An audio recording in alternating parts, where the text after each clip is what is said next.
आइए start. Supreme court ने अपने उस फैसले पर फिर से विचार करने वाली याचिकाओं को ठुकरा कर बिल्कुल सही किया, जिसमें यह कहा गया था कि विरोध प्रदर्शन के नाम पर सार्वजनिक स्थलों पर कब्जे स्वीकार्य नहीं और पुलिस को ऐसे स्थल खाली कराने का अधिकार है।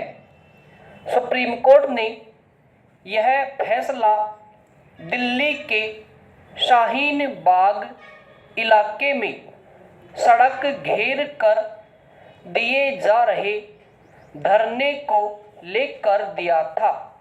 करीब 100 दिनों तक चला यह धरना नोएडा को दिल्ली से जोड़ने वाली सड़क पर कब्जा करके दिया जा रहा था।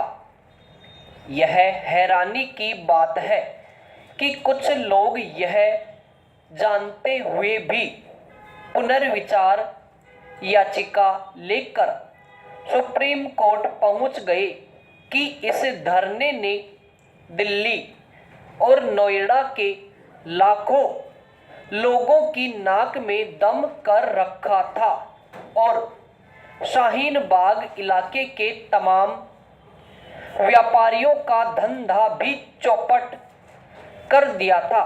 आखिर पुनर्विचार याचिकाएं दायर करने वालों को यह साधारण सी बात समझ में क्यों नहीं आई कि धरना प्रदर्शन के नाम पर आम जनता को जानबूझकर तंग करने का अधिकार किसी को नहीं दिया जा सकता।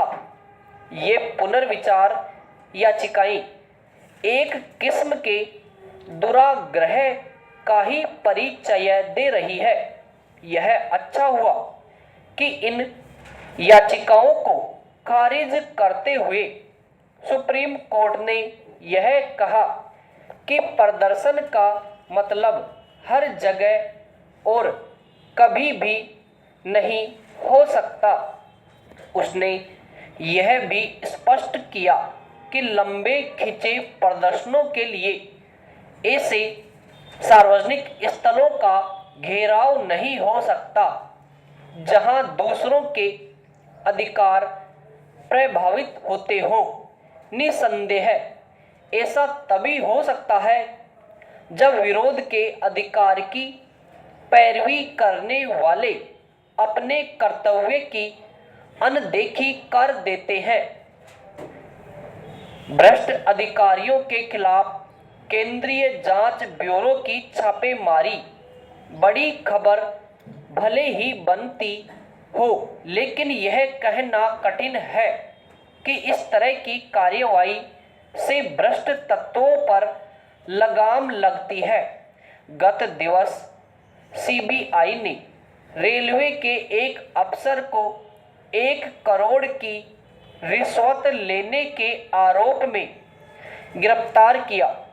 सीबीआई ने इसी सिलसिले में जिस तरह देश के 20 अलग अलग ठिकानों पर छापेमारी की, उससे यही पता चलता है कि एक अकेले अफसर का भ्रष्टाचार कितना व्यापक रूप लिए हुए था।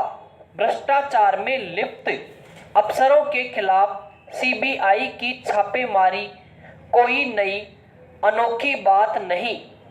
चंद दिनों पहले सीबीआई को अपने ही कुछ अफसरों के खिलाफ कार्रवाई करनी पड़ी थी। इसका मतलब है कि जिन पर भ्रष्टाचार पर लगाम लगाने की जिम्मेदारी है, अगर वही भ्रष्ट आचरण करने में लगे हुए हैं, यह गंभीर स्थिति है।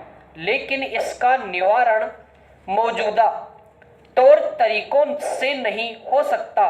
यदि नौकरशाही के काम करने के तौर तरीकों में कोई बुनियादी परिवर्तन नहीं लाया जाता तो इसमें संदेह है कि सीबीआई की छापेमारी से उसके भ्रष्टाचार को नियंत्रित किया जा सकता है। भ्रष्ट अफसरों के यहाँ छापेमारी और उनकी गिरफ्तारी जैसे कदम इसलिए प्रभावी नहीं साबित हो रहे हैं क्योंकि एक तो ऐसे तत्वों को मुश्किल से ही कोई सजा मिलती है, दूसरे सजा मिलने में इतनी देर हो जाती है कि उसकी कोई अहमियत ही नहीं रह जाती।